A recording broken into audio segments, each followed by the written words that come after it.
औरंगाबादमध्ये जर आपण पाहिलं तर 4 नगरपालिका आहेत। अमेय पाठक आपल्याबरोबर आहे। अमेय, औरंगाबादमधली काय परिस्थिती आहे? कारण औरंगाबाद हे नेहमीच इंटरेस्टिंग राहिलेलं आहे। सध्या राजकीय गणितं सुद्धा बदललेली आहेत, कारण एमआयएमची एंट्री झालेली आहे, त्यामुळे अनेक गणितं सगळ्यांची बदललेली आहेत। औरंगाबादचं काय चित्र बघायला मिळतंय?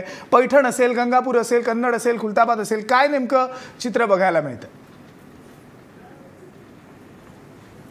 विनायक, गेल्या नगरपरिषद निवडणुकांच्या वेळी जरी महाराष्ट्रामध्ये भाजपला यश मिळालं असलं तरी मराठवाड्यामधलं चित्र वेगळं होतं। मग परळी वैजनाथ असो किंवा जालना जिल्हा असो, जालना जिल्ह्यामध्ये रावसाहेब दानवे यांचा जो मतदारसंघ आहे तिथे जवळजवळ 4 ठिकाणी भाजपला हार पत्करावी लागली होती आणि त्यानंतर आता शेजारचाच असलेल्या औरंगाबाद जिल्ह्यामध्ये आपली प्रतिष्ठा जी आहे ही राखणं त्यांच्यासाठी महत्त्वाचं होतं। मग जी थेट लढत होती ही पैठणमध्ये शिवसेना विरुद्ध भाजप होती, तर खुलताबाद आणि कन्नडमध्ये भाजप काँग्रेस असं चित्र बघायला मिळतंय। कन्नडमध्ये याआधी काँग्रेसची सत्ता होती, मात्र आता भाजपला कन्नडचा गड राखता येतो का हे बघणं महत्त्वाचं ठरणार आहे। एकूणच जर बघितलं तर पैठण आणि खुलताबादमध्ये मुख्यमंत्र्यांनी स्वतः सभा घेतल्या होत्या, त्यानंतर आता जनता कुठे कौल देते हे बघणं महत्त्वाचं ठरेल। अगदी आपल्याला बघायचं आहे औरंगाबादमध्ये काय होतंय, नांदेडमध्ये काय होतंय आणि तिकडे भंडारा आणि गडचिरोलीमध्ये काय होतंय, हे सगळे निकाल जे आहेत ते आपण जाणून घेणार आहोत। आपल्या रिपोर्टर आपल्याबरोबर असणार आहेत, त्याचबरोबर आपण याचं विश्लेषण सुद्धा करणार आहोत। अजूनही निकाल यायला सुरुवात झालेली नाहीये, थोड्या वेळाने निकाल सुद्धा येतील। हे जे काही चित्र आहे ते आपल्याला हळूहळू स्पष्ट होणार आहे, पण काय नेमकं याचं विश्लेषण आहे हे आता आपण करूया। आपल्याबरोबर आपल्या स्टुडिओमध्ये पत्रकार प्रमोद चंचुवार आहेत आणि त्याचबरोबर काँग्रेसचे प्रवक्ते डॉक्टर राजू वाघमारे सुद्धा आहेत। तुम्हा दोघांचंही स्वागत आहे। सगळ्यात पहिल्यांदा राजू वाघमारे, कसं बघायचं या तिसऱ्या टप्प्याकडे? कारण पहिल्या टप्प्यामध्ये, दुसऱ्या टप्प्यामध्ये काय घडलंय हे आपल्याला माहिती आहे। काँग्रेस पक्ष या तिसऱ्या टप्प्याकडे कसा बघतो? विनायकजी, जर आपण या निवडणुका बघितल्या तर पहिल्या टप्प्यामध्ये ज्या निवडणुकीचा निकाल लागला आणि ज्या पद्धतीने बीजेपीने असं सांगण्यात आलं की आम्ही महाराष्ट्रात पहिले झाली आमची, जर तुम्ही त्या निकालाकडे बघितलं तर आपल्या गोष्ट एक चांगली ध्यानात येईल की विदर्भ सोडला तर उर्वरित महाराष्ट्रात बीजेपीला म्हणावं तसं यश हे मिळालेलं नाही आहे। याच्या पूर्वीचा जर इतिहास तुम्ही बघितला तर ज्या ज्या पक्षाकडे सत्ता आहे त्या पक्षाकडे नगरपालिका, नगरपंचायतीच्या सत्ता ह्या जातात, हा इतिहास आहे। आणि जर त्या दृष्टीने जरी आपण बघण्याचा प्रयत्न केला आणि जर लोकसभा आणि विधानसभेची टक्केवारी बीजेपीची बघितलीत तर त्याच्यामध्ये ज्या पद्धतीचं यश मिळायला पाहिजे होतं त्या पद्धतीचं यश बीजेपीला मिळालेलं नाही। परंतु प्रसार माध्यमांद्वारे आम्हालाच सरशी मिळाली असा ढोल पिटवण्यात बीजेपी नेहमीच पुढे असते, त्याप्रमाणे बीजेपी पुढे राहिली। तुम्ही दुसऱ्या टप्प्याचं जर इलेक्शन बघितलं तर दुसऱ्या टप्प्यामध्ये पहिल्या टप्प्यापेक्षा पूर्णपणे बीजेपीला जे मतदान होतं ते कमी झालेलं आहे दुसऱ्या टप्प्यामध्ये। तिसरा टप्पा जर तुम्ही बघाल, आता जो तिसरा टप्पा आता चालू होतोय याच्यामध्ये जरी, कारण त्याच्यामध्ये याचे 2 पैलू आहेत। मतदानाची संख्या, जी टक्केवारी आहे ती जास्त झालेली आहे। जर याकडे आपण लक्ष दिलं तर असं पण होऊ शकतं की मतदानाची टक्केवारी नेहमी जास्त आपण मांडतो ती प्रस्थापितांच्या विरोधात मांडतो, पण इकडे आपल्याला दुसरी एक गोष्ट लक्षात घेणं गरजेचं आहे की नोटाबंदीनंतर जो पर्क्युलेशन इफेक्ट शेवटच्या स्तरापर्यंत जो येत होता, म्हणजे देशभक्तीच्या इंजेक्शनची सूज जी आता उतरायला सुरुवात झालेली आहे, लोकांच्या लक्षात आलेलं आहे की त्याचा फरक आता आपल्याला दिसला, तुम्ही म्हणता नक्कीच सेकंड टप्प्यामध्ये थोडा दिसला, पण तिसऱ्या टप्प्यामध्ये पण तो दिसेल अशी डेफिनेटली आम्हाला खात्री वाटते। आणि बीजेपीला जसं आता आपल्या रिपोर्टर्सनी पण सांगितलं की उर्वरित महाराष्ट्रामध्ये बीजेपीची जी परिस्थिती होती ती वेगळी होती, तीच परिस्थिती आता इकडे अशीच बघायला मिळेल, याच्यामध्ये मला तरी काही शंका वाटत नाही। राजू वाघमारे, तुम्ही 2-3 महत्त्वाचे मुद्दे मांडलेत, आपल्याला एकेका मुद्द्यावर यायचे आणि काँग्रेसच्या परिस्थितीबद्दल सुद्धा आपल्याला बोलायचं आहे, गेल्या दोन्ही टप्प्यांमधल्या आणि या तिसऱ्या टप्प्यामधल्या।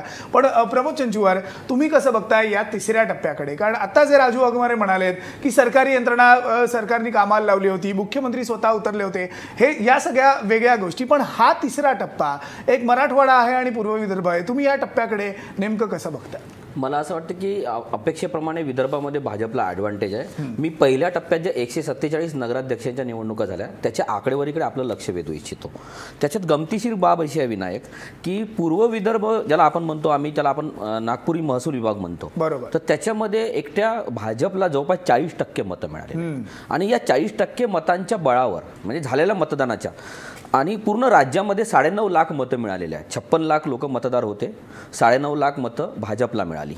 तर त्याच्यातले 40% मतं आहेत ही विदर्भात मिळालेली. पण त्या उलट मराठवाड्यातलं चित्र असं आहे जे काँग्रेससाठी समाधानकारक आहे, की मराठवाड्यात म्हणजे भाजपचा प्रदेशाध्यक्ष मराठवाड्याचा आहे, काँग्रेसचा प्रदेशाध्यक्ष मराठवाड्याचा आहे. या प्रदेशाध्यक्षाच्या कामगिरीच्या आधारावर जर आपल्याला पक्षाच्या कामगिरीचं आकलन करायचं असेल तर मराठवाड्यात काँग्रेस पहिल्या क्रमांकावर आहे. 26% मतं काँग्रेसला मिळालेली आहे. त्या उलट भाजपला फक्त 18% मतं मिळाले. काँग्रेस आणि राष्ट्रवादीची मतांची बेरीज ही आहे 50%पेक्षा जास्त होते. तर हे गंभीर बाब आहे की मराठवाड्यात दुष्काळग्रस्त भाग आहे असं, आणि दुष्काळ जलयुक्त शिवारपासून सगळे महत्त्वाचे कामं आम्ही केले असा दावा या सरकारने वेळोवेळी केला. असं असताना मराठवाड्यातल्या जनतेने भाजपला साफ नाकारलेलं आहे. भाजप 3ऱ्या क्रमांकावर आहे आणि विदर्भामध्ये मात्र भाजप कितीतरी पुढे अशा पहिल्या क्रमांकावर आहे. तर हे बॅलेन्सिंग आहे. विदर्भामध्ये तुम्हाला भाजपची कामगिरी सुधारलेली दिसेल आणि त्याच वेळेला मराठवाड्यामध्ये मात्र नांदेड असो की बाकीच्या पट्ट्यात अशोक चव्हाण आपला गड राखतील आणि तिथे भाजपची परिस्थिती नक्कीच खराब असेल असं सध्याचा तरी ट्रेंड वाटतो. पण प्रमोद चिंचवड, कारण हा जो टप्पा आहे, जर आता आपण विदर्भाची गोष्ट केली, या विदर्भाच्या टप्प्यामध्ये या संपूर्ण निवडणुकीमध्ये खरं तर राष्ट्रवादी विरुद्ध भाजप हे एक चित्र उभं राहिलेलं आहे. कुठे राष्ट्रवादी पुढे गेलेलं आहे, कुठे भाजप पुढे गेलेलं आहे. आकड्यांचे खेळ जे आता डॉक्टर राजू वाघमारे यांनी सांगितले, बरोबर आहे, भाजपने ते पहिल्या टप्प्यात हे आकड्यांचे खेळ सुद्धा केले होते. दुसऱ्या टप्प्यात सुद्धा त्यांनी सांगितलेलं आहे की आम्ही पुढे गेलेलो आहे. या आकड्यांच्या खेळात सध्या आपण जाऊ नकोया. पण या टप्प्यात जर विदर्भामध्ये आपण पाहिलं, तुम्ही जे आकडे सांगताय, जे मतदानाची आपण टक्केवारी बघतोय, काल सुद्धा मोठ्या प्रमाणावर मतदान सगळीकडे झालेलं आहे. जर हे असं असेल तर प्रस्थापितांना किती मोठा धक्का बसू शकतो. आणि आता भंडारामधले प्रस्थापित म्हणजे प्रफुल्ल पटेल आहेत. प्रफुल्ल पटेलांना मग भाजपनी हा धक्क्याचं ठरवलं तर नक्की असेल, पण ते धक्का देऊ शकतील या सगळ्या ट्रेंड बघता की काय वाटतं?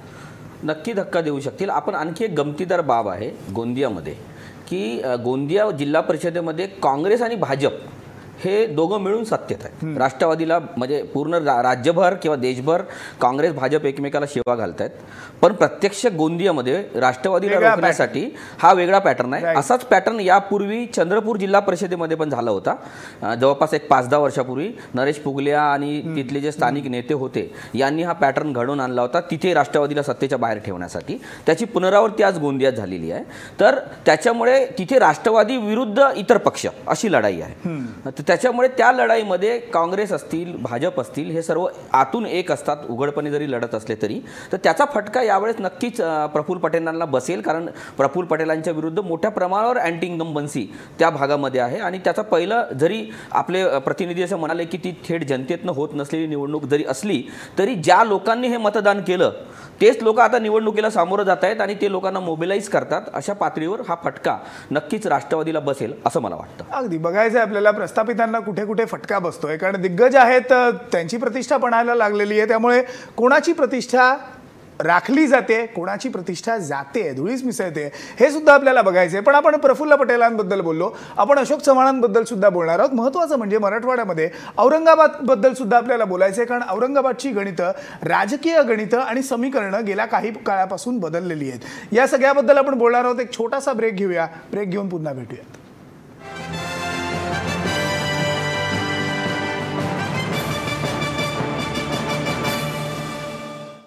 नगरपालिका निवडणुकीच्या निकालांबद्दल सध्या आपण बोलतोय. 3ऱ्या टप्प्याचे निकाल हे आता लागतायत. थोड्याच वेळात आपल्याला निकाल सुद्धा हाती येतील.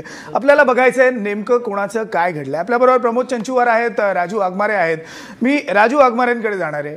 राजू वाघमारे, सध्या आपण बोललो ते म्हणजे प्रफुल्ल पटेलांबद्दल, पण नांदेडमध्ये अशोक चव्हाणांची प्रतिष्ठा सुद्धा आता पणाला लागलेली आहे. दुसऱ्या टप्प्यात लातूरमध्ये जे घडलं हे आपल्याला सगळ्यांना माहिती आहे. नांदेड तुम्ही कसं बघता? नांदेड हा अशोक चव्हाणांचा गड राहिलेला आहे. हा गड तुम्ही राखणार पूर्णपणे कॉन्फिडंट आहात? अगदी विनायक, अगदी 100% पूर्णपणे आम्ही कॉन्फिडंट आहोत की आमचे जे प्रदेशाध्यक्ष आहेत माननीय अशोकरावजी चव्हाण, जो नांदेड गड आहे, तुम्ही याच्या पूर्वीचं पण जर बघितलं तर विधान परिषदेची निवडणूक होती, सगळे पक्ष काँग्रेसच्या विरोधात असताना नगर विधान परिषदेच्या याच्यात आमचे जे अमर राजूरकर आहेत आमदार, त्यांना आम्ही निवडून आणलं. त्याच्या अगोदरची जी नगरपालिकेचं तिकडचं जर इलेक्शन तुम्ही बघितलं तर त्याच्यामध्ये एक हाती सत्ता काँग्रेसला मिळालेली आहे. त्याच्यामुळे या संपूर्ण विभागामध्ये पक्षाचं, काँग्रेस पक्षाची पाळंमुळं अगदी घट्ट रुजलेली आहेत आणि जे काम आपण म्हणतो, पक्षाची बांधणी म्हणतो, संघटना म्हणतो, या सगळ्या बाबीवर माननीय अशोकरावजी चव्हाण यांचं वर्चस्व आपल्याला दिसून येईल. म्हणजे लोकसभेची निवडणूक घ्या, आज एवढी मोदीची लाट असताना ज्यावेळी अशोक चव्हाण निवडून आले आणि त्याच्यानंतर बाजूचे आमचे राजीव सातव निवडून आले, या सगळ्या गोष्टीमध्ये अशोक चव्हाणांचा महत्त्वाचा वाटा होता.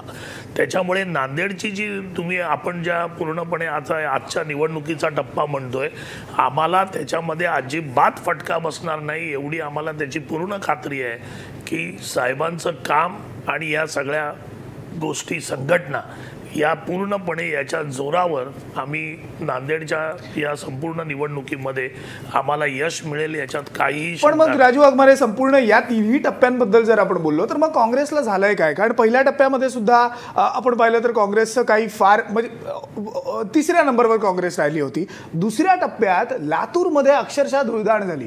हे तुम्ही एक्सपेक्ट केलं नव्हतं? काँग्रेस इतक्या मागे कशी पडलेली आहे? नाही, कसं आहे की पहिल्या टप्प्यामध्ये जर तुम्ही संपूर्ण आकडेवारी बघितली तर त्याच्यामध्ये काँग्रेसची आकडेवारी आणि अगोदरची आमच्या 2012ची आकडेवारी, याच्यामध्ये तेवढा फरक आम्हाला, म्हणजे फरक पडलाय, आम्ही कमी झालो. पण ज्या प्रमाणात बीजेपीच्या ज्या गोष्टी होत्या की केंद्रातली सत्ता, राज्यातली सत्ता आणि ज्या पद्धतीने मुख्यमंत्र्यांनी यंत्रणा राबवली, मुख्यमंत्र्यांनी संपूर्णपणे म्हणजे जसे त्यांच्यावर आरोप झाले भाजपवर, मंत्र्यांच्या गाड्यांमध्ये पैसे मिळाले, मंत्री धमक्या देत आहेत, दानवेंचं सगळं वक्तव्य बघा, या सगळ्या प्रकाराने साम दाम दंडभेद या सगळ्या गोष्टीचा वापर बीजेपीनी करून सुद्धा काँग्रेसची जी संख्या कमी झाली ती म्हणावी तशी झालेली नाही. सत्तेचा फायदा जो बीजेपीला मिळाला तेवढाच फक्त ती वरचढ झाली, नाही तर काँग्रेसच्या जागा 101 जागा आमच्या कमी झाल्या. जर तुम्ही 12च्या मुकाबल्यामध्ये जर बघाल तर त्याच्यापेक्षा जास्त जागा आमच्या कमी झालेल्या नाहीत. आणि विदर्भामध्ये जे बीजेपीला यश मिळालं, जे पहिल्या टप्प्यातलं 50% जास्त यश जे बीजेपीला विदर्भामध्ये मिळालं, तिकडे बीजेपीनी विदर्भामध्ये केलेलं काम, विदर्भामध्ये त्यांचा झालेला छुपा प्रचार की आम्ही तुम्हाला वेगळा विदर्भ देऊ, आणि या छुप्या प्रचारावर आणि या सगळ्या गोष्टीवर बीजेपीला तिकडे यश मिळालेलं आहे. तुम्ही म्हणताय की एक फेक अजेंडा, फॉल्स अजेंडा समोर ठेवून भाजपने या सगळ्या निवडणुकांमध्ये ही बाजी मारलेली आहे. ठीक आहे, आपण या सगळ्या मुद्द्यांवर बोलणार आहोत, पण आपल्याला पहिला सध्या निकाल हाती येतोय आणि तो म्हणजे नांदेडमधल्या माहूर नगरपालिकेचा. एकूण 17 जागा आहेत बघा. आता जे निकाल येत आहेत ते म्हणजे राष्ट्रवादी आणि शिवसेनेनं पहिल्या फेरीत आपलं खातं उघडलेलं आहे. राष्ट्रवादीला 2 तर शिवसेनेने 2 जागा सध्या जिंकलेल्या आहेत. हे सध्या इनिशियल निकाल आहेत, अजूनपर्यंत पूर्णपणे निकाल आपल्याला हाती यायचे आहेत. पण माहूरचा निकाल आपण बघतोय, 17 पैकी 2 जागा राष्ट्रवादी, 2 जागा शिवसेनेला मिळालेल्या आहेत. राहुल झोरी आपला रिपोर्टर आपल्याबरोबर आहे. राहुल, काय माहिती मिळते? विनायक, खरं तर ज्या पद्धतीनं सुरुवातीपासून नांदेड जिल्ह्यातली जी खरी लढत होते ती शिवसेनेचं प्राबल्य अनेक भागात या ठिकाणी आहे. शिवसेना आणि काँग्रेसमध्ये होते, मात्र अगदी सुरुवातीला काँग्रेसला थोडासा धक्का इथं स्वीकारावा लागतोय. काँग्रेसच्या पुढे बाजी मारत राष्ट्रवादीनं सुरुवातीच्या अगदी पहिल्याच फेरीत 2 जागा या ठिकाणी जिंकलेल्या आहेत. याचबरोबर शिवसेनेला देखील 2 जागा मिळाल्या आहेत. चमत्कारित निकाल हाती येण्याची जी शक्यता नांदेड जिल्ह्यात वर्तवली जात होती, काहीशी सुरुवात अशा पद्धतीनं होते, कारण राष्ट्रवादी आणि काँग्रेस वेगवेगळं लढतंय. याचबरोबर या दोन्ही पक्षामध्ये अनेक अंतर्गत वाद देखील निर्माण झाले होते आणि त्याचा फटका कुठे ना कुठे या दोन्ही पक्षांना बसण्याची शक्यता आहे. एक विनायक लक्षात घेतलं पाहिजे की अशोकरावांचे जे एकदम पिढीजात विरोधक जे आहेत, प्रताप पाटील चिखलीकर यांचा देखील जो कंधारचा जो पट्टा आहे, हदगावचा पट्टा आहे, या ठिकाणी देखील त्यांचा जो तिथला गट आहे तो देखील अशोकरावांच्या प्रतिष्ठेच्या विरोधात आला होता. कुठे ना कुठे काँग्रेसच्या अंतर्गत राजकारणाचा फटका देखील या ठिकाणी बसतोय का हे पाहणं महत्वाचं आहे. मात्र निकालाला सुरुवात झालेली आहे. पहिल्या फेरी अखेर शिवसेना आणि राष्ट्रवादी दोन्हींनी बाजी मारलेली आहे. काय नेमकं होतंय, हळूहळू निकाल स्पष्ट व्हायला लागतील. त्यामुळे अशोक चव्हाण आपला बालेकिल्ला टिकवण्यात यशस्वी राहतात का हे पाहणं महत्वाचं आहे. बरोबर आहे. हे इनिशियल रिपोर्ट्स आहेत, त्यामुळे आता आपल्याला बघायचं आहे. 17 जागा आहेत, 2 जागा शिवसेनेकडे गेलेल्या आहेत, 2 जागा राष्ट्रवादीकडे आता सध्या तरी गेलेल्या आहेत. काँग्रेस कधी खातं उघडतंय हे आपल्याला बघायचं आहे. पण प्रमोद चंचुवार, आपण नांदेडबद्दल बोलतोय, पण या नांदेडमध्ये सुद्धा जे मगाशी आपल्याला अमेय पाठकनी सांगितलं, मुस्लिम मतांचा सुद्धा जो टक्का आहे तोही महत्त्वाचा राहणार आहे. मराठवाड्यामध्ये नांदेड असेल किंवा औरंगाबाद असेल, हा मुस्लिम मतांचा टक्का सुद्धा या निवडणुकीत एक महत्त्वाचं कार्ड खेळणार आहे.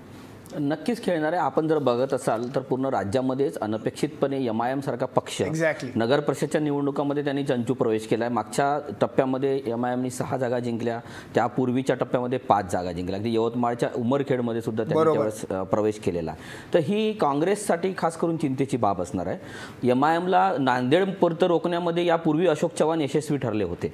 यावेळेसचं चित्र मला माहीत नाही, आता अद्याप निकाल तर यायचा आहे. पण औरंगाबादमध्ये MIM मुळेच आज काँग्रेस सत्तेत नाही औरंगाबादच्या महापालिकेत, नाहीतर यावेळेस औरंगाबादमध्ये काँग्रेसची सत्ता आली असती. तर हे जे मतविभाजन आहे ते घडवून आणण्यामध्ये MIMचं मोठं योगदान आहे. तो त्यांचा राजकीय अजेंडा का असेना आणि त्यांना स्वतंत्र अजेंडा राबवण्याचा अधिकार पण आहे, पण त्याचा फायदा अप्रत्यक्षपणे भाजप आणि शिवसेना यांना होत आहे. त्यामुळे जसं मनसेला वाढवण्याचा अजेंडा विलासराव देशमुखांनी राबवून शिवसेनेच्या मतांचं विभाजन घडवलं होतं, तसंच आज MIMला वाढवून भाजप काँग्रेसच्या मताचं विभाजन करते आणि त्याची परतफेड करते असं मला वाटतं. त्यामुळे हे मुस्लिम मतदार, पण साधारणतः एक मुस्लिम मतदारांशी बोलल्यानंतर एक ट्रेंड असा असतो, आतापर्यंतचा होता, ज्याला आता छेद जात आहे, की मुस्लिम मतदार नगर परिषदेच्या लेवलला मुस्लिम किंवा गैर मुस्लिम असा बघून मतदान करत नाही किंवा राजकीय आयडिओलॉजी वगैरे करत नाही. मुस्लिम मतदार हा जिथे धोरणं तयार होतात, पॉलिसी मेकिंग, तिथे मात्र राजकीय आयडिओलॉजीला मतदान करतो. असं असताना आज MIM इतकी कशी वाढते, याचा अर्थ मुस्लिम मतदार सुद्धा आता धर्मावर आधारित मतदान करायला लागलाय. ही चिंतेची बाब आहे. एक्झॅक्टली, आणि तेच आपल्याला गेल्या 2 टप्प्यांमध्ये सुद्धा बघायला मिळालेलं आहे. पण राजू वाघमारे, तुम्हाला सुद्धा ही चिंता आहे, खरं तर ही तुमची डोकेदुखी आहे का? कारण नांदेडमध्ये असेल किंवा औरंगाबादमध्ये असेल, MIM फॅक्टर हा तुमच्यासाठी सगळ्यात मोठा घातक फॅक्टर ठरला आहे का? नाही विनायक, म्हणजे जर आकडेवारी बघितली तर तेवढा काही घातक नाही आहे, पण शिरकाव होणं ही सुद्धा काही छोटी गोष्ट नाही. कसं आहे की MIM आणि BJP, मी नेहमी सांगतो की MIM आणि BJP या एका नाण्याच्या 2 बाजू आहेत. त्याच्यामुळे MIMला पूर्णपणे अगदी सगळं धन वगैरे याच्या सगळ्या पुरवठ्यापासून जिथे जिथे निवडणुका आहेत तिथे तिथे मताचं विभाजन करण्याचा प्रयत्न भाजप MIMच्या माध्यमातून करतोय. आणि तो प्रयत्न आम्ही मुस्लिम मतदारांसमोर घेऊन जातोय. आणि त्याच्यामध्ये आता आम्ही जे यश मिळवतोय त्याच्याप्रमाणे जो म्हणावा तसा डॅमेज जो BJPला आणि MIMला अपेक्षित होता काँग्रेसला करण्याचा, तो तेवढा यशस्वी होत नाही आहे, पण कुठेतरी डॅमेज होतोय. आणि आम्ही पक्षाच्या माध्यमातून मुस्लिम मतदारांकडे हे घेऊन MIM फॅक्टरचं मग काँग्रेसचं असेसमेंट काय? कारण या सगळ्याचा, या MIM फॅक्टरचा सगळ्यात थेट फटका हा तुम्हालाच बसलेला आहे, हा प्रत्येक ठिकाणी तुम्हाला बसलेला आहे. त्यामुळे तुमचं असेसमेंट काय या MIM फॅक्टरचं? यामुळे किती मोठा फटका काँग्रेसला बसणार आहे किंवा बसू शकतोय किंवा यापूर्वी सुद्धा बसलेला नाही? कसं आहे, एखादी गोष्ट ज्यावेळी नवीन आपल्याकडे आयात होते त्यावेळी त्या गोष्टीकडे बघण्याचा किंवा आकर्षणाचा जो मुद्दा असतो तो थोडा जास्त असतो.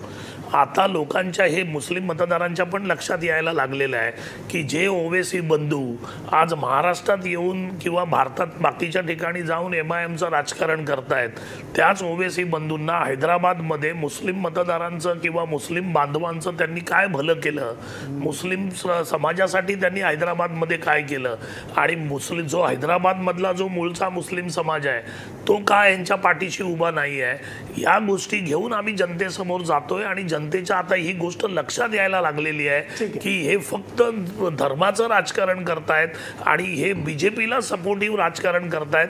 आणि लॉंग रनमध्ये अशा प्रकारे मतदान केल्याने आपलं जे म्हणजे काय म्हणतात त्याला, शॉर्ट रनचा जो फायदा आहे तो लॉंग रनमध्ये मिळणार नाही आहे. कारण ज्यावेळी आपल्याला BJP सारख्या धर्मांध पक्षाच्या विरोधात उभं राहायचं आहे त्यावेळी सर्व धर्म समभाव ही भावना घेऊन जाणाऱ्या पक्षाबरोबर गेलो तरच सगळ्या धर्माचं हित आहे हे मुस्लिम समाजाच्या लक्षात यायला लागलेलं आहे. आणि प्लस की गेल्या स्वातंत्र्यानंतर आत्तापर्यंत जो प्रकार किंवा ज्या गोष्टी मुस्लिम समाजासाठी आज काँग्रेस सरकारने केल्या होत्या त्याची आठवण आणि त्याच्या सगळ्या गोष्टीचा फायदा आज मुस्लिम समाजाला होतोय. म्हणजे एका बाजूला बीजेपी सारखा पक्ष की ज्यावेळी कोर्टाने शैक्षणिक आरक्षण महाराष्ट्रात देऊन सुद्धा आज बीजेपी ते आरक्षण नाकारतंय आणि त्याच बीजेपीच्या एमआयएमच्या दुसऱ्या पिल्लाला जर मुस्लिम समाज त्यांच्या पाठीमागे जात असेल तर त्यांचं ते होणारं नुकसान आहे हे पटवण्याचा प्रयत्न काँग्रेस करते. तुम्ही म्हणताय की हे पटवण्याचा काँग्रेस प्रयत्न करते, त्यांच्या लक्षात यायला लागलेलं आहे. बरोबर. पण प्रमोद चंचुवार, मग कारण काय काँग्रेसच्या पिछेहाटीचं? कारण दुसऱ्या टप्प्यामध्ये लातूरमध्ये सगळ्यात मोठा फटका काँग्रेसला बसलेला आहे. धुळधाण झालेली आहे काँग्रेसची आणि दुसऱ्या टप्प्यात फक्त 31 नगरसेवक त्यांचे निवडून आलेले आहेत. मग काँग्रेस यात तर राजू वाघमारे म्हणतात की आम्ही एवढं सगळं करतोय, आम्ही हे सांगतोय आणि प्रयत्न त्यांचे चाललेले आहेत. पण काँग्रेसच्या इतक्या मोठ्या पिछेहाटीची मग कारणं काय? मला असं वाटतं 2-3 प्रमुख कारणं आहेत. एक तर गेले 15 वर्ष राज्यात सत्तेत असल्यामुळे एक नॅचरल अँटी इन्कम्बन्सी काँग्रेसच्या विरुद्ध आणि ती एक नाराजी आहे काँग्रेसच्या विरुद्ध. देशभर एक काँग्रेसच्या विरुद्ध लाट आपण बघितली लोकसभा विधानसभेच्या वेळेला. ती नाराजी अद्याप लोकांच्या मनात गेलेली नाही आणि जिल्ह्यामध्ये आपण जर बघितले तर सर्व प्रमुख नेते हे काँग्रेसचे नेते आतापर्यंत. त्यांचं आता आपण लातूरचंच उदाहरण घेतलं तर विलासराव देशमुखांचं एक मोठा कंट्रोल त्या जिल्ह्याच्या राजकारणावर होता. त्याच्यामुळे काही नाराजी असेल ती व्यक्त व्हायला संधी विलासराव देशमुख असताना मिळालेली नव्हती. आणि आज आता अमित देशमुखांच्या हातात पक्षाचे सूत्र गेल्यानंतर विलासराव देशमुख इतकी गुणवत्ता किंवा उत्तम जनसंपर्क, एक कणखर नेतृत्व लातूरमध्ये मिस केलंय. एक तर कणखर नेतृत्व तर मिस करतच आहे, पोकळी निर्माण झाली आहे. पण जो जनसंपर्क विलासराव देशमुख ठेवत होते तसा जनसंपर्क अमित देशमुखांचा नक्कीच नाही. आणि त्यांचा जो एक कॅम्प असतो देशमुखांचा स्थानिक लेवलचा, तो कॅम्प सांभाळावा लागतो, त्यांचे प्रश्न सॉल्व्ह करावे लागतात. त्याच्या आपण बघता की दुष्काळाच्या वेळेला पाणी प्रश्न गंभीर असताना अमित देशमुख कुठे गेले हा प्रश्न विधानसभेत विचारावा लागला, माध्यमांना तिथे स्थानिक पातळीवर विचारावा लागला. तर अशा पक्षाचा म्हणजे हे जे सगळे पोट भरलेले जे नेते आहेत त्यांच्यामुळे पक्ष हा गाळात चाललेला आहे. कारण त्यांना माहिती आहे की पराभव झाला काय आणि आपण जिंकलो काय याच्याने आपल्या नेतृत्वाला आणि आपल्या करिअरला काही फरक पडत नाही. पहिला मुद्दा. दुसरा बाब असा आहे की फक्त विचारधारेवर आधारित काँग्रेस विचारधारा घेऊन बसलेली आहे. तळागाळात काम करणारे कार्यकर्ते, पक्षाचे जे कार्यकर्ते आहेत त्यांना नेतृत्वाकडनं जे बळ मिळालं पाहिजे ते मिळत नाही, आक्रमकता दिसत नाही. आता एक अशोक चव्हाणांचंच उदाहरण मी पुन्हा एकदा सांगतो की इंदू मिलच्या निमित्त एक आंदोलन काँग्रेसने केलं होतं इथे मुंबईत. चैत्यभूमीकडे तो मोर्चा काढला होता, सगळे कार्यकर्ते पायी चालले होते आणि अशोक चव्हाण त्या मोर्चामध्ये आपल्या ऑडी कारने गेले. म्हणजे त्या मोर्चामध्ये सुद्धा ते चालायला तयार नव्हते. जो कनेक्ट एक महत्वाचा मुद्दा राजू वाघमारे त्यांचा मुद्दा आहे की जो तळागाळाच्या कार्यकर्त्यापर्यंत असलेला जो कनेक्ट आहे तो काँग्रेसचा कनेक्ट आता राहिलेला आता तो विजय तो पूर्व पुण्याईचाच आहे. आणि आत्ताचे नेते हे हाय प्रोफाईल नेते जरी असले तरी सुद्धा एक सर्वसामान्य कार्यकर्त्याबरोबर लागणारा जो कनेक्ट पाहिजे तो नाही राहिला असं त्यांचं म्हणणं आहे. नाही विनायकजी, सर्वप्रथम हा माध्यमांनी केलेला खोटा प्रचार आहे की अशोक चव्हाण तिकडे ऑडीने गेले. प्रश्न असा आहे की त्या मोर्चाला स्वतः मी तिकडे होतो. प्रश्न असा होता की तो जो इंदू मिलचा मोर्चा 6 डिसेंबरच्या दिवशी होता. एक उदाहरण देत आहे. नाही माझं ऐकून घ्या ना. त्यावेळेचं मला माझ्या नेत्याबद्दल ते सांगणं गरजेचं आहे की 6 डिसेंबरचा मोर्चा होता. 6 डिसेंबरला इंदू मिलचा जो कॅडल रोड आहे तो इतका भरलेला होता की तिकडे तुम्हाला चालायला जागा नव्हती. त्याच्यामुळे पाठीमागून दुसऱ्या बाजूनी, कारण ते जेव्हा आले तेच या गर्दीतून त्यांना पुढे जाताच आलं नसतं. त्याच्यामुळे म्हणजे गर्दीला वाट करून देण्याचे गर्दीत न बाहेर मुंबईत आम्ही महागाईच्या विरोधात मोर्चे घेतले. पण राजू वाघमारे मोर्चा घेतला. मोर्चामध्ये आमचे नेते राजकारण हे परसेप्शनवर सुद्धा चालतं ना. हेच परसेप्शन जर सर्वसामान्य कार्यकर्त्याच्या मनात असेल तर मग हा कनेक्ट होणार कसा? मुद्दा जो त्यांनी लातूरचा सुद्धा काढला. लातूरचं काय घडलं मग याचं तुम्ही उत्तर द्या. कारण लातूरमध्ये विलासरावांनंतर असं एक कोणतंही कणखर नेतृत्व तुम्हाला मिळालेलं नाहीये. अमित देशमुखांकडे पक्ष काय म्हणून बघतोय, कार्यकर्ता काय म्हणून बघतोय हे अजूनपर्यंत कळत नाहीये. त्याचे रिझल्ट तुम्हाला मिळत नाहीयेत आणि त्याचा सगळ्यात मोठा फटका या लातूरच्या निवडणुकांमध्ये तुम्हाला आता बसलेला आहे. नाही कसं आहे विनायक की जे मगाशी चुनचुनवार साहेबांनी जे सांगितलं ते अगदी खरं आहे की विलासराव देशमुख नेतृत्वामध्ये असताना त्यावेळची कदाचित काही जी अँटी इन्कम्बन्सी तयार झाली होती आणि ती त्यावेळी साहेब असताना ती व्यक्त होत नव्हती. ती व्यक्त व्हायला कारण विलासरावांचा होल्ड होता. ती व्यक्त व्हायला कुठेतरी ती एक जागा तयार झाली आणि त्याचा परिणाम आम्हाला लातूरमध्ये बघायला मिळाला. पण याचा अर्थ अमित देशमुखांचं जे नेतृत्व आहे ते अगदी कुचकामी आहे किंवा त्याचा काही कंट्रोल नाही असं आकडे तरी हेच नाही, सांगताय. नाही. कसं आहे, एका निवडणुकीच्या याच्यावर आपण पूर्ण नेतृत्वावर शंका व्यक्त करणं हे राजकारणात संयुक्तिक ठरत नाही. आज विलासरावांचं आणि देशमुख घराण्याचं काम लातूर आणि त्या आजूबाजूच्या परिसरामध्ये अगदी व्यवस्थित आणि भरपूर काम केलेलं आहे. अशा प्रकारची जी अँटी इन्कम्बन्सी आहे ती व्यक्त होते, पण त्याच्यातून काम जर म्हणाल तर अमित देशमुख आज नाही राजू वाघमारे, आकडे आपण पाहिले. उदगीरमध्ये 0, अहमदपूरमध्ये 2, औसात 2, निलंगामध्ये 2.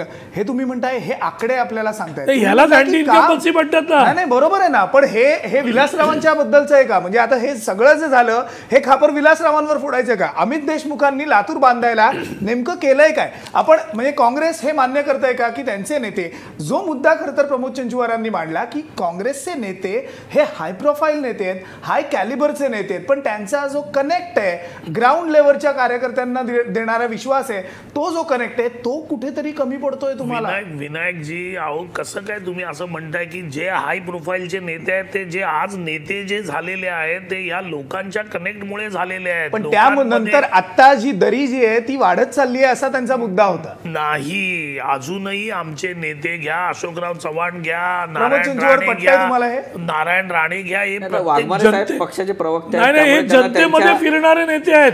आज अशोक चव्हाणांनी पूर्ण महाराष्ट्र या पूर्ण निवडणुकीसाठी पिंजून काढला. नारायण राणे साहेबांनी पूर्ण कोकण पिंजून नाही, काढला. बरोबर आहे. आमचे राजू नसीम खान वाघमारे. घ्या, राधाकृष्ण विखे पाटील घ्या, थोरात घ्या, प्रत्येक जिल्ह्यामध्ये माणसं गेलेली पण आहेत. राजू वाघमारे, तुम्हालाही माहिती आहे की किती कोणत्याही नेत्यांनी कितीही महाराष्ट्र पिंजून काढला, शेवट काय होतं? निवडणुकीतले आकडे हे सत्य सांगतात आणि निवडणुकीमधले आकडे जे आहेत त्यामुळे काँग्रेसला एक आणि मोठा बाहेरच्या फटका नेत्यांनी बसलेला जाऊन आहे. प्रचार केल्याने फार फरक पडत नाही. स्थानिक पातळीवरचा जो नेता Exactly. आहे, त्यांनी कारण पुढे नगर होऊन परिषद काहीतरी ही अगदी केलं स्थानिक पाहिजे. पातळीवरची निवडणूक असते. हे म्हणतात ते बरोबर आहे की खरंच त्यांनी महाराष्ट्र पिंजून काढलाय सगळ्याच पक्षाच्या अगदी. नेत्यांनी. पण केवळ म्हणून म्हटलं की केवळ अशोक चव्हाण अपयशी ठरले असं म्हणायचं नाही किंवा नारायण राणे. मुळात नाही, कोणा एकावरती हे खापर फोडता येणार नाहीये. हा, स्थानिक पातळीवरचं नेतृत्व जे आहे ते कमजोर झालेलं आहे आणि त्यांचा ग्राउंड कनेक्ट तुटलेला आहे. आपण अमित देशमुखांचं जे उदाहरण दिलं ते स्थानिक पातळीवरचे नेता म्हणून दिलेलं आहे. Absolutely. किंवा विविध ठिकाणी विदर्भामध्ये आज जे काँग्रेसचं पत होत आहे, यांनी सांगितलं की त्यांनी स्वतंत्र विदर्भाचा मुद्दा मांडला, भाजपने मांडला आणि त्याची ताकद वाटत आहे. तर काँग्रेसला स्वतंत्र विदर्भ देतो असं म्हणायला कोणी रोखलं होतं का? तुम्हाला माहिती आहे की विधानसभामध्ये आणि लोकसभेमध्ये याच मुद्द्यावर आज भाजप इतकी पुढे गेली की तुमचा बालेकिल्ला नष्ट झाला, तरी काँग्रेस आजही त्या मुद्द्यावर ठाम भूमिका घ्यायला तयार नाही. आपली जुनीच भूमिका ते घेऊन बसलेले आहेत. ॲब्सोल्युटली. आपण विदर्भाबद्दल बोलतोय. गडचिरोलीचा सुद्धा एक निकाल येतोय. गडचिरोलीमध्ये भाजपनं खातं उघडलेलं आहे. प्रभाग 2 मधनं भाजपचे 2 नगरसेवक निवडून आलेले आहेत. इकडे 25 जागा आहेत, त्यापैकी पहिल्या 2 जागांचे निकाल आलेले आहेत आणि दोन्ही जागा या भाजपला मिळालेल्या आहेत. सध्या गडचिरोलीची ही परिस्थिती आहे. व्यंकटेश आपल्याबरोबर आहे, आपला रिपोर्टर. व्यंकटेश, काय माहिती आहे? हा विनायक, खरं आहे. आता 10 वाजता मतमोजणीसाठी सुरुवात झाली. आता अर्ध्या तासामध्ये 2 प्रभागाचे निकाल हातात आले आहे. एकूण 25 नगरसेवकासाठी इथं निवडणूक सुरू आहे. त्यापैकी 2 प्रभाग 1 मध्ये अपक्षांनी बाजी मारली आहे, तर प्रभाग 2 मध्ये भाजपनं 2 नगरसेवक जिंकून आलाय. आता सध्या भाजपमध्ये आनंदाचं वातावरण आहे. आता पुढील आता निकाल आता तेव्हा कळेल बाकीचे. Vinayak. Absolutely. Thank you very much Venkatesh. या माहिती संदर्भात आपण विदर्भातली परिस्थिती बघतोय. विदर्भामध्ये सुद्धा 2 जागा या भाजपने जिंकलेल्या आहेत, गडचिरोलीमध्ये 2 अपक्षांनी जिंकलेल्या आहेत. राजू वाघमारे, विदर्भामधली जी परिस्थिती आहे, आता जे प्रमोद चंचुवार सुद्धा म्हणाले, तुमचा बालेकिल्ला होता एकेकाळी विदर्भ, पण या विदर्भाला तडे गेलेले आहेत कारण तुमचा बालेकिल्ला उद्ध्वस्त करून सध्या भाजपनं विदर्भाला आपला बालेकिल्ला बनवलेला आहे. विनायकजी, विदर्भामध्ये अजूनही काँग्रेसची ताकद अगदी व्यवस्थित आहे. काही आमच्या पक्षीय राजकारण घ्या किंवा काही मुद्द्यांवर आम्ही कुठेतरी कमी पडलो असू, त्याचं आत्मपरीक्षण करून आमचं काम जे संघटनेच्या पातळीवर आहे, लोकांबरोबर कनेक्ट होण्याचं जे काम आहे ते पक्षाच्या संघटनेच्या माध्यमातून आम्ही सुरूच ठेवलेलं आहे. निवडणुकीमध्ये जय पराजय होतात, पण याचा अर्थ की काँग्रेस तिकडून पूर्णपणे संपली किंवा आमची नाळ तुटली. काँग्रेसची नाळ तुटणं हा प्रकारच होऊ शकत नाही, कारण शेवटी हा सामान्य माणसांचा खालून गाळातून आलेला पक्ष आहे, घरोघरी पसरलेला पक्ष आहे. त्याच्यामुळे कुठेतरी आम्ही कमी पडत असू त्याचं आत्मपरीक्षण करून आम्ही विदर्भामध्येही आमची संघटना वाढवण्याचा प्रयत्न आमचा पूर्णपणे चालला आहे. आमच्या काही नेत्यांच्या आपसातल्या, मगाशी त्यांनी सांगितलं की त्या राजकारणामुळे कुठेतरी काँग्रेस पक्षाला फटका बसतोय हे मान्य तर करावंच फक्त लागेल. वेगळ्या विदर्भाच्या मुद्द्यावरनं हा तुम्हाला फटका बसलाय? नाही, कारण विधानसभा निवडणुका नाही, असतील, नाही, लोकसभा निवडणुका नाही, असतील, नाही. मोठा फटका तुम्हाला बसलेला आहे.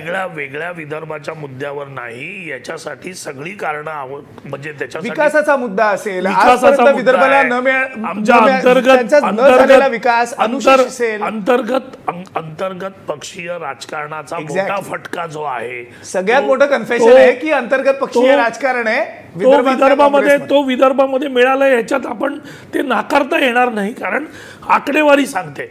पण या सगळ्या गोष्टीवर पक्षाच्या माध्यमातून, संघटनेच्या माध्यमातून पक्षाध्यक्ष आणि इतर ज्येष्ठ नेते हे याच्यावर पूर्णपणे प्रयत्नात आहेत की या सगळ्या गोष्टीच्या सुधारणा झाल्या पाहिजेत आणि त्या होत आहेत. आणि येणाऱ्या काही दिवसामध्ये या संपूर्ण याच्यामध्ये आमची नाळ व्यवस्थित बसून अगदी आमचं जे अस्तित्व आहे विदर्भामधलं ते अगदी मजबूत होऊन पुढे येईल, याच्यात शंका नाही. कारण तसे प्रयत्न पक्षाच्या पातळीवर, युद्ध पातळीवर आम्ही सुरू केलेले आहेत. बरं, तुम्ही म्हणताय की यात शंका नाही, आम्ही युद्ध पातळीवर सगळे प्रयत्न सुरू केले आहेत. पण प्रमोद चंचुवार, हे दिवस येणार कधी? काँग्रेसकडे एकेकाळी असे दिवस होते की विदर्भामध्ये त्यांचा हुकमी एक्का होता. आता ती परिस्थिती भाजपची झालेली आहे. विदर्भ हा भाजपचा हुकमी एक्का झालेला आहे. तेच आकडे, तेच निकाल सध्या आपल्याला बघायला मिळत आहेत. ही सुरुवात जरी असली तरी यापुढचे निकाल आपल्याला बघायचे आहेत. पण भाजप कडे असलेलं सगळ्यात मोठी गोष्ट ही सध्या एक विदर्भ झालेला आहे. मराठवाड्यामध्ये भाजपला फटका बसलेला आहे. दुसऱ्या टप्प्यात सुद्धा आपण ते पाहिलं. पश्चिम महाराष्ट्रात त्यांनी शिरकाव थोड्या प्रमाणात केलेला आहे. पण विदर्भ हा त्यांचा हुकमी एक्का राहणार आहे भाजपचा या सगळ्या टप्प्यांमध्ये? नक्कीच राहणार आहे. कारण आपण एक लक्षात घेतली पाहिजे की जर आपण महाराष्ट्राच्या विधानसभेचं संख्याबळ बघितलं, 288 संख्याबळ आहे, त्यातल्या 62 जागा ह्या अख्ख्या विदर्भातल्या आहेत. त्यामुळे विदर्भ हा लोकशाहीच्या या चौकटीमध्ये महाराष्ट्रातला सगळ्यात मोठा विभाग आहे. त्यामुळे ज्याचं नियंत्रण विदर्भावर असेल त्याला महाराष्ट्राची सत्ता मिळवणं सोपं जातं आहे. यापूर्वीच्या आपण त्याला काय म्हणतो, फेररचनेपूर्वी 66 विधानसभा मतदारसंघ होते, ते आता 4 विधानसभा इकडे आल्यात मुंबईमध्ये. तर तेव्हा काँग्रेसची ताकद विदर्भात होती, त्यामुळे महाराष्ट्रात काँग्रेसची सरकार येणं सोपं होत होतं. अर्थात 2018 ते 19च्या दरम्यान जर भाजपने वेगळा विदर्भ दिला नाही तर मात्र जी आज स्थिती काँग्रेसची आहे विदर्भामध्ये ती भाजपची होईल, याच्याबद्दल शंका नाही. भाजपने जर अशी फसवणूक केली विदर्भातल्या जनतेची तर विदर्भातली जनता त्यांना धडा शिकवल्याशिवाय राहणार नाही, ही सुद्धा वस्तुस्थिती आहे. पण भाजपला नेमकं विदर्भातनं मिळतंय काय, किंवा विदर्भातल्या जनतेला भाजपकडनं काय मिळतंय? एकच स्वप्न, ते म्हणजे वेगळ्या विदर्भाचं, की विदर्भात होणारे प्रकल्प किंवा त्यांच्या झालेल्या घोषणा या सगळ्या विकासाच्या एका मुद्द्यावर सुद्धा विदर्भातली जनता ही भाजपच्या पाठीशी सध्या उभी राहिलेली? नक्कीच विदर्भाची घोषणा हा तर नंतरच्या टप्प्यातला भाग आहे. लोकांना माहिती आहे की ती लगेच मिळणार नाही, ती सकारात्मक घोषणा आहे भाजपच्या दृष्टीने.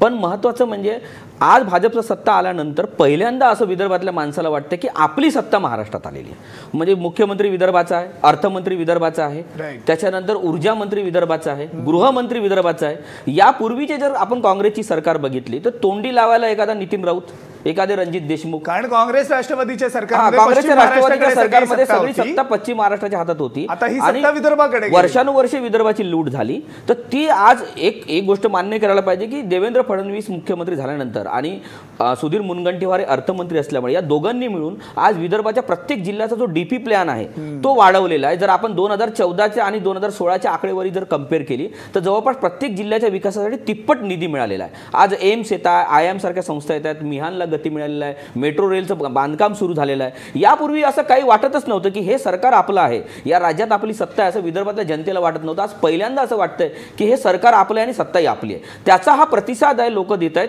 की यांची ताकद आणखी वाढवली पाहिजे. ठीक आहे, विदर्भाबद्दल आपण बोलतोय, पण आपण पुन्हा एकदा मराठवाड्याच्या निकालांकडे सुद्धा येणार आहोत, कारण नांदेडमधनं सुद्धा काही निकाल येत आहेत. एक छोटासा ब्रेक घेऊया, ब्रेक नंतर हे निकाल बघूयात आणि यांचं विश्लेषण सुद्धा करूया.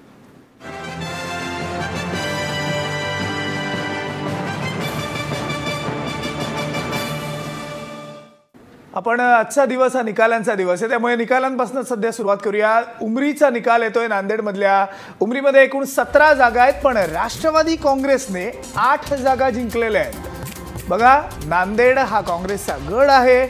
या उमरीमध्ये सध्या आपण बघतोय राष्ट्रवादी काँग्रेसने 8 जागा जिंकलेल्या आहेत.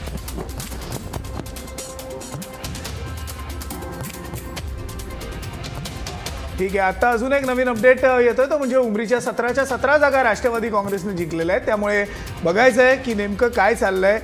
प्रशांत आपला रिपोर्टर आपल्याबरोबर आहे. प्रशांत, काय नेमकी माहिती आहे? विनायक, नांदेड जिल्ह्यातील उमरी नगर परिषदेचा निकाल जाहीर झालेला आहे. राष्ट्रवादी काँग्रेसच्या 17 पैकी 17 जागे राष्ट्रवादी निवडून आलेली आहे आणि नगराध्यक्ष राष्ट्रवादीचा झालेला आहे. राष्ट्रवादीचे माजी आमदार बापूसाहेब गोरठेकर यांची कायम या ठिकाणी सत्ता होती आणि पुन्हा एकदा राष्ट्रवादीचे सर्वच्या सर्व नगरसेवक निवडून आल्यामुळे पुन्हा एकदा बापूसाहेब गोरठेकर यांनी आपलं वर्चस्व या ठिकाणी सिद्ध केलेलं आहे. विनायक, बरोबर आहे. राष्ट्रवादी काँग्रेसची सत्ता होती आणि राष्ट्रवादी काँग्रेसने पुन्हा एकदा बाजी मारलेली आहे. 17च्या 17 जागा या राष्ट्रवादी काँग्रेसने जिंकलेल्या आहेत. नांदेडबद्दल आपण बोलतोय. सध्याचे निकाल हे येत आहेत. एक एक निकाल आता आपल्याला हाती येणार आहेत. त्यामुळे एक नगरपालिका ही झालेली आहे. उमरीची नगरपालिका राष्ट्रवादी काँग्रेसने 17च्या 17 जागा जिंकलेल्या आहेत. प्रमोद चंचुवार, कसं बघायचं? नांदेडमध्ये सुद्धा एक नगरपालिका झाली, पूर्ण झाली, आता ती राष्ट्रवादीकडे गेली, उरलेले आता बाकी आहेत. नाही, बापूसाहेब गोरठेकर आणि अशोक चव्हाण यांचं म्हणजे अगदी शंकरराव चव्हाणांपासून जसं आपण मगाशी प्रताप पाटील चिखलीकर सांगितलं तसंच अशोक चव्हाणांचे हे परंपरागत विरोधक आहे. बापूसाहेब गोरठेकर 2009च्या विधानसभा निवडणुकीत अगदी काही मताने ते स्वतः विधानसभेला हारले होते. अशोक चव्हाणांनीच त्यांना पाडण्यात मोठे योगदान दिलं होतं, हे सगळ्यांना कल्पना आहे. तर मला असं वाटतं की स्थानिक पातळीवर बापूसाहेबांचं एकूण व्यक्तिमत्व आणि त्यांच्या प्रामाणिकपणाबद्दल लोकांना खूप आदर आहे. मी स्वतः बापूसाहेब गोरठेकरांना भेटलो पण आहे, त्यांचं काम मला माहीत आहे. तर मला असं वाटतं स्थानिक पातळीवर जो नेता प्रभावी असतो त्याच्या बाजूने लोक उभे राहतात. म्हणून या विजयात अशोक चव्हाणांचा फार पराभव आहे असं काही म्हणता येणार नाही. जर उद्या नांदेड शहरामध्ये प्रत्यक्ष जर हादरे बसले अशोक चव्हाणांना किंवा काँग्रेसच्या बालेकिल्ल्यात बसले तर मात्र आपल्याला अशोक चव्हाणांना फटका बसला असं म्हणण्यासाठी काही वाव राहील. बरोबर आहे. पण सध्या जी नगरपालिका राष्ट्रवादीकडे होती ती त्यांनी राखली आहे असं आता आपण म्हणू शकतो. तेवढं एक समाधान राष्ट्रवादीला नक्कीच आहे. एक्झॅक्टली, तेवढं समाधान सध्या राष्ट्रवादीला आहे. आणि राष्ट्रवादीला अजून एक समाधान मिळणार आहे, कारण भाजप आणि राष्ट्रवादी ही जी गॅप आहे ती राष्ट्रवादी हळूहळू कमी करते असं त्यांचं सुद्धा म्हणणं आहे. बघायचं आहे, हा आकड्यांचा खेळ आहे. शेवट कोणाचे किती नगरसेवक येत आहेत हे आपल्याला बघावं लागणार आहे. पण राजू वाघमारे, आपण जे विदर्भाबद्दल बोललो तेच औरंगाबादमध्ये सुद्धा, औरंगाबादमध्ये तुमचं नेमकं काय असेसमेंट आहे? या मराठवाड्यामध्ये भाजपाला फटका बसलेला आहे या अगोदर सुद्धा. तुम्हाला तिकडे आनंदाची गोष्ट होती.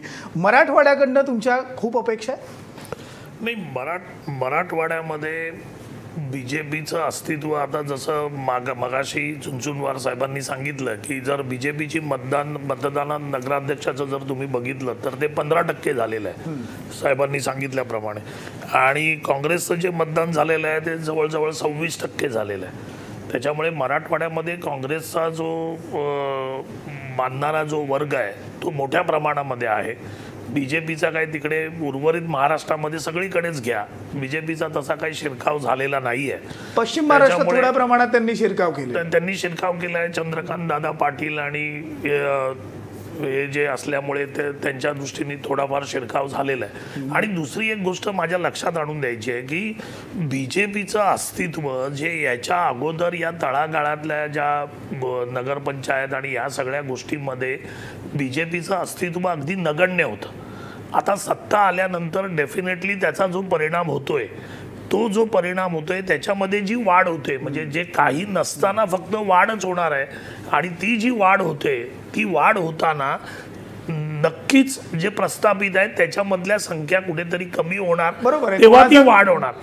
आणि त्याचं जे गणित जर आपण असं मांडायचा विचार केला की बीजेपीनी फार मोठं यश मिळवलंय की म्हणजे जिथे काहीच नव्हतं, जेव्हा तुम्ही शून्यातून सुरुवात करताय तेव्हा तुमचे 10 आकडेपर्यंत होणारच आहेत. नाही पण राजू भाजप हा नंबर 1चा पक्ष ठरला होता. नगरसेवकांचे आकडे घ्या किंवा नगराध्यक्षांचा आकडा घ्या, भाजप हा पहिल्या टप्प्यात नंबर 1चा पक्ष ठरला होता. त्यामुळे आपल्याला असं म्हणता येणार नाही की जिकडे काहीच नव्हतं तिकडे त्यांना 10 आकडे मिळालेले आहेत. 10 नाही, तुम्हाला राष्ट्रवादीला मागे टाकत पहिल्या टप्प्यात पुढे गेलेले आहेत.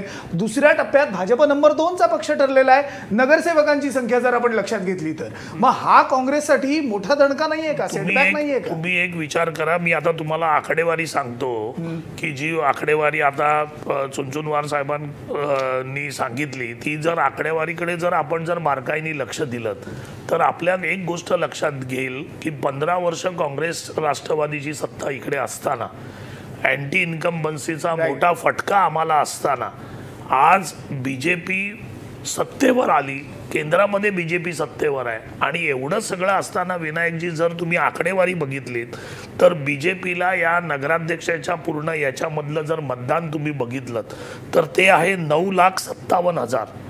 काँग्रेसचं मतदान जर तुम्ही बघितलं तर ते आहे 7,54,000.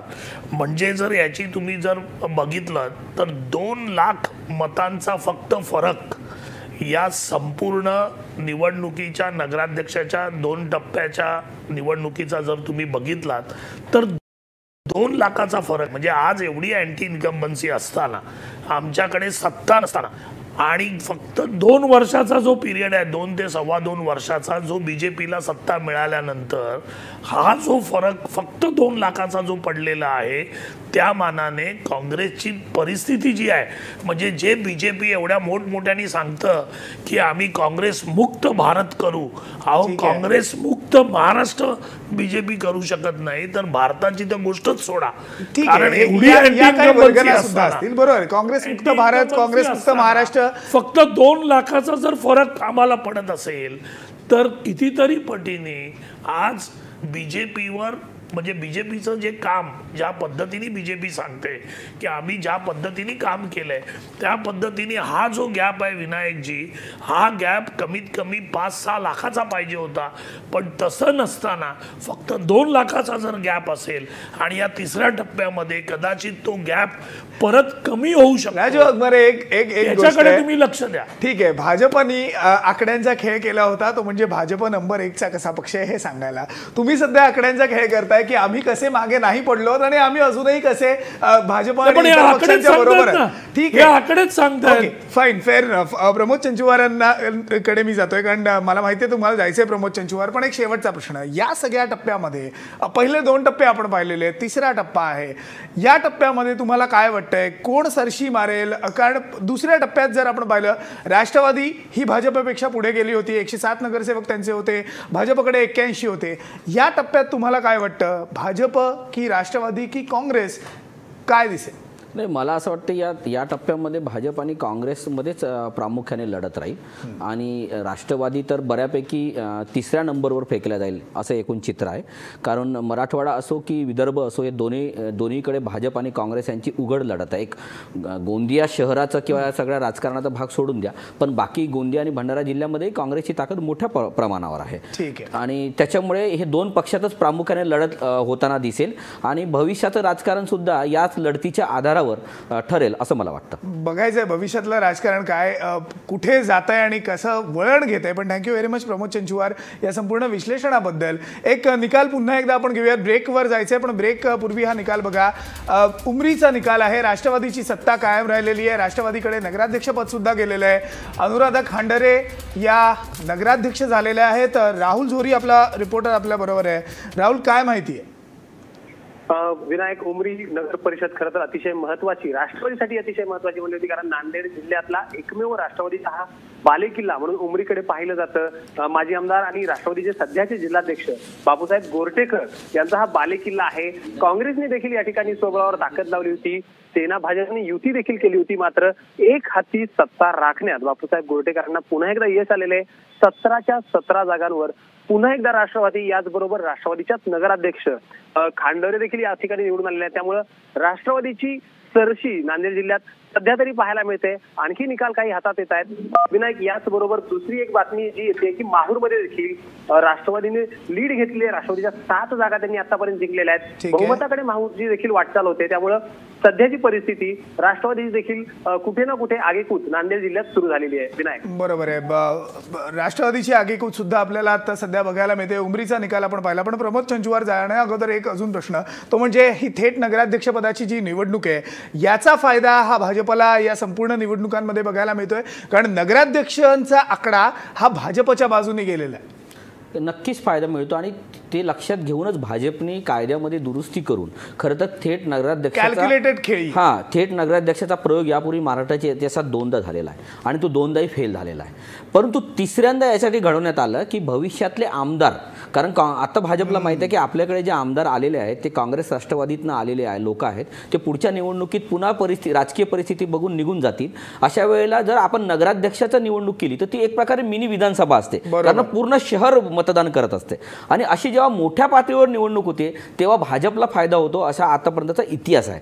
म्हणून त्यांनी मोठ्या पातळीवर, कारण वार्ड पातळीवर भाजपचा तेवढं काम नाही आहे, परंतु जेव्हा एका शहराच्या पातळीवर येतं तर तेव्हा सत्ता राज्यात असलेले आणि बाकी त्या स्थानिक पातळीवर मंत्री असले याचा फायदा होतो. आणि तो फायदा आपल्याला नगराध्यक्षाच्या पातळीवर होताना दिसला. नगराध्यक्ष निवडणुकीचा आणखी दुसरा फायदा असा झाला की थेट नगराध्यक्ष निवडायची संधी असल्यामुळे मतदानाचं प्रमाण सुद्धा यावेळेस वाढलेलं आहे. म्हणजे 70% 75% जे मतदान गेलेलं आहे ते त्याचा फायदा असा आहे की लोक थेट त्या एका माणसाला निवडून देण्यासाठी रस्त्यावर उतरत आहेत. हे त्याचे फायदे आहेत. परंतु याच्यातला मायनस पॉईंट विनायक हा आहे की या नगराध्यक्षांवर 2 वर्ष अविश्वास ठराव आणता येत नाही अशी कायद्यात तरतूद आहे. पण अनेक ठिकाणी, म्हणजे जर पहिल्या टप्प्यात आपण बघितलं तर 147 नगराध्यक्षांपैकी 45 ठिकाणं अशा आहेत की जिथे नगराध्यक्ष एका पक्षाचा आहे आणि नगरसेवकांचं बहुमत दुसऱ्या पक्षाचा आहे. आणि 2 वर्षानंतर हे बहुमत असलेले नगरसेवक या नगराध्यक्षावर पुन्हा अविश्वास ठराव आणतील आणि पुन्हा निवडणुकीला सामोरं जावं लागेल. तर एक प्रकारे राजकीय अस्थिरतेमध्ये महाराष्ट्राला लोटलेलं आहे सरकारने. आपल्या भाजपच्या फायद्यासाठी हे सगळं केलेलं आहे, हे मात्र चुकीचं झालं. बरोबर, तुम्ही एक गंभीर आरोप सुद्धा केलेला आहे. कारण ही परिस्थिती जर आपण पाहिली तर ही जवळपास अनेक ठिकाणी आपल्याला ही परिस्थिती बघायला मिळते की नगरपालिकांमध्ये वर्चस्व एका पक्षाचं पण नगराध्यक्ष हा दुसऱ्या पक्षाचा निवडून आलेला आहे. या नगराध्यक्षांच्या निवडणुकांमध्ये भाजपनं बाजी मारलेली आहे, पण बाकीच्या आकड्यांमध्ये किंवा या बाकीच्या निवडणुकांमध्ये कोण बाजी मारते हे आपल्याला बघायचे. पण थँक्यू व्हेरी मच प्रमोद चंचुवार या संपूर्ण विश्लेषणाबद्दल.